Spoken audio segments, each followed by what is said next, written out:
અમરેલી જિલ્લાના જાફરાબાદ તાલુકાના વઢેરા ગામ નજીક એક સિંહણને વાવમાંથી બચાવવામાં આવી હોવાનું સામે આવ્યું છે.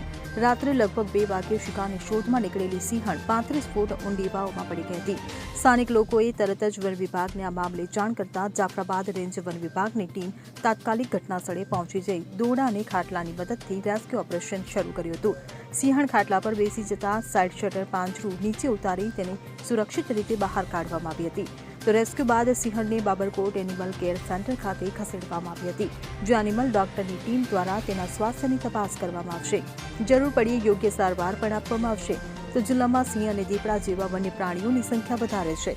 રાત્રે અને વહેલી સવારે શિકારની શોધમાં નીકળતા આ પ્રાણીઓ ખુલ્લા કૂવાઓમાં પડવાની ઘટનાઓ વારંવાર બને છે. આ ઘટના પણ તેનું એક ઉદાહરણ છે. Bureau report CN24 news. હવે જુઓ દેશ દુનિયાની તમામ ખબરો તમારી આંગળીના ટેરવે. ઉઠાવો મોબાઈલ અને Google Play Store પરથી ડાઉનલોડ કરો અમારી CN24 ન્યૂઝ મોબાઈલ એપ.